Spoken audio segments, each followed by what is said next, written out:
गाड़ा। तीन बहुओं के रवैये से सासू माँ बहुत परेशान थी। दरअसल बात ये थी कि तीनों बहुओं में किसी बात को लेकर अनबन हो गई थी। तब से ही तीनों एक दूसरे से मुंह फुलाए रहती थी। ना कोई सीधे मुंह किसी से बात करती, ना किसी का कहना मानती। पड़ोसी भी इस बात को जानते थे और जाने कैसे कैसे बातें भी करते। इसीलिए सासू माँ ने तीनों बहुओं को तुरंत अपने कमरे में बुलाया।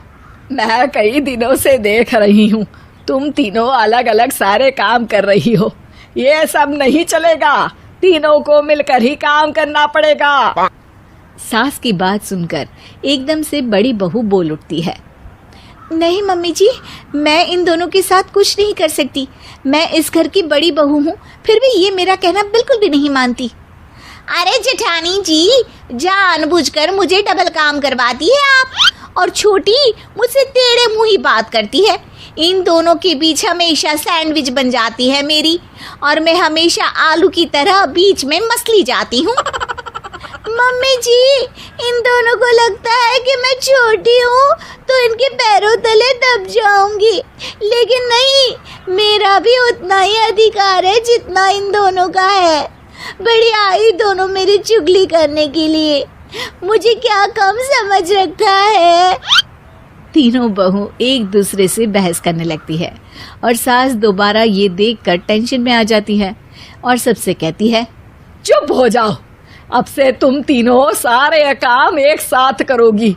आंख बंद करके एक दूसरे की बात सुनोगी। तुम तीनों इस बात को गांठ बांध लो, वरना अगली छुट्टियों में तुम्हारा अपना मायके जाना कैंसिल। सास की बातें सुनकर डर के मारे तीनों हामी भर देती हैं। जी मम्मी जी, मैं समझ गई। हाँ मम्मी जी, जैसा आप कहें। आप जो कहेंगी मैं वही करूंगी। तीनों बहू सास की बात को गांठ बांध लेती है और वादा करती है कि अब से सारे काम वो तीनों एक साथ मिलकर ही करेंगी। ये सब देखकर सास खुश हो जाती है और वहां से चली जाती है। नीचे जाकर वो देखती है कि घर में शर्मा जी आए हुए होते हैं।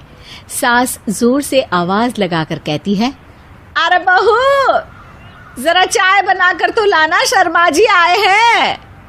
सास की बात सुनकर तीनों बहू तुरंत किचन की ओर भागती है और चाय बनाना शुरू कर देती है। मुझे तो एकदम मसाले वाली कड़क चाय पसंद है, तो हम शर्मा जी के लिए मसाले वाली चाय ही बनाएंगे। अरे नहीं दीदी, गर्मी के मौसम में मसाला चाय कौन पीता है? मैं तो शर्मा जी के लिए इलायची वाली चाय ही बनाऊंगी। ये कैसी बात कर रही हैं आप दोनों? मेरी मम्मी ने सिखाया है कि मेहमान को ज्यादा दूध और शक्कर वाली चाय देनी चाहिए, वरना वो घर वालों को कंजूस समझते हैं। तो मैं तो शर्मा जी को ऐसी ही चाय दूंगी। तीनों बहुएं अपने अपने तरीके से चाय में शक्कर, मसाला, पत्ती सब डाल देती है। उबलने के बाद तीनों मिलकर चाय बाहर लेकर जाती है और शर्मा जी और सासू माँ को देती हैं। चाय पीने के बाद शर्मा जी सासू माँ को देखकर शर्मा जाते हैं और शर्मिंदा महसूस करते हैं कि आखिर उन्होंने चाय पीने के लिए हामी क्यों भरी। सासू माँ भी चाय पीना शुरू करती है और कहती हैं, अरे बहू, ये कैसी चाय बनाई है? चाय है या मीठे दूध की बासुंदी? हाँ, चाय अच्छी नहीं लगी क्या? कोई बात नहीं, हम पराठा बनाकर लाते हैं। चलो चलो अंदर। हाँ हाँ चलो। हाँ आती हूँ मैं भी। नहीं नहीं, मेरा पेट चाय ने ही चौपट कर दिया, वही काफी है। पराठे से पोपट नहीं करवाना, मैं तो चलता हूँ। शर्मा जी चुपचाप पतली गली से निकल जाते हैं। अगले दिन सास बहुओं से कहती है, अरे बहू, जाओ जाके ऊपर के गेस्ट हाउस की सफाई कर दो। कल हमारे यहाँ मेरे दूर के रिश्तेदार आने वाले हैं, तो पूरे कमरे को चमका देना, समझी?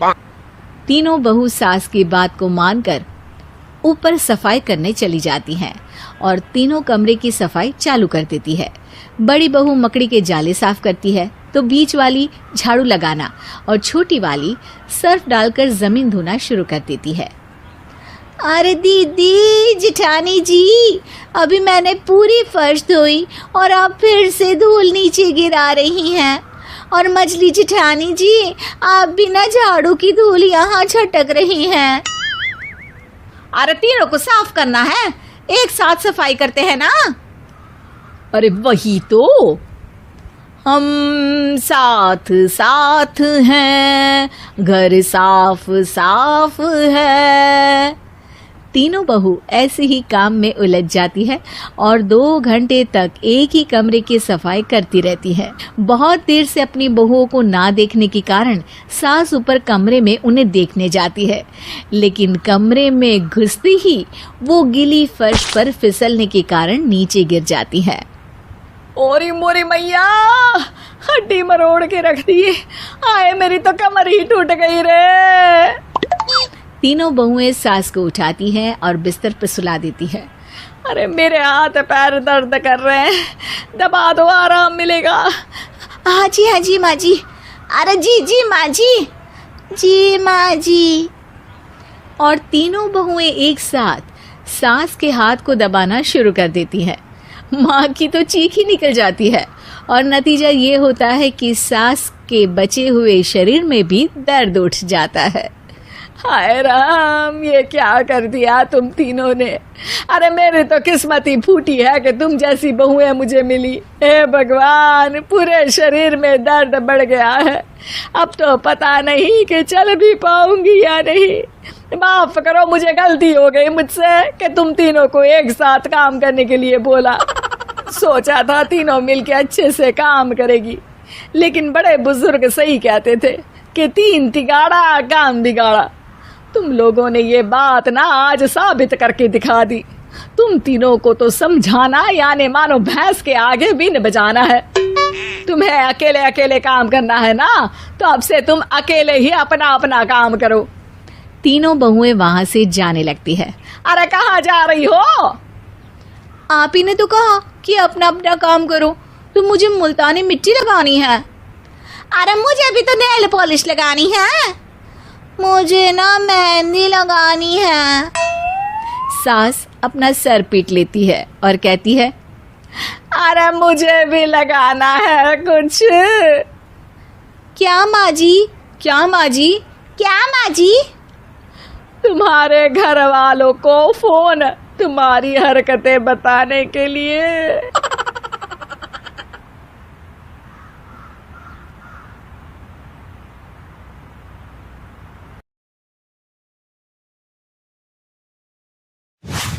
एक शाम प्राची टीवी पर सीरियल देख रही होती है, तभी उसकी सास वहां आती है।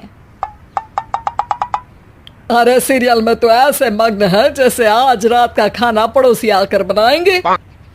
मुझे पता ही नहीं था आपने अपने बेटे की शादी पड़ोस में भी की हुई है। हैं? मतलब? मतलब इस घर में सारा काम बहू ही करती है, आप तो सिर्फ खर्राटे मारती हैं। अच्छा जी, फिलहाल तो तुम आराम फरमा रही हो, चलो जाओ, ये मेरे टीवी देखने का समय है। हाँ, इसीलिए मुझे भगाया जा रहा है। सॉरी, अब तो बिल्कुल नहीं जाऊंगी। प्राची की इस बात पर दोनों सास बहू के बीच टीवी रिमोट के पीछे बच्चों जैसे छीना झपटी शुरू हो जाती है, जिसके बीच श्लोक भी काम से घर वापस आ जाता है। आज मेरी चूहे बिल्ली की जोड़ी किस बात पर झगड़ रही है? अरे तेरे बीवी मुझे टीवी ही नहीं देखने दे रही। अरे तुम्हारी मम्मी मुझे खाना बनाने के लिए फोर्स कर रही है। अरे वाह, ऐसे बेतुके रीजन पर तो बच्चे भी झगड़ा नहीं करते। अरे मुझे कुछ मत बोल, सब इसने ही शुरू किया है। हाँ हाँ, जैसे आप तो बहुत दूध की धूली है ना। अरे बस, दोनों चुप। प्राची जाओ, खाने की तैयारी करो। और माँ तुम छोड़ो, तुम्हें क्या बोलूं, शांति से अपना सीरियल देखो, मुझे दोबारा लड़ने की आवाज सुनाई नहीं देनी चाहिए।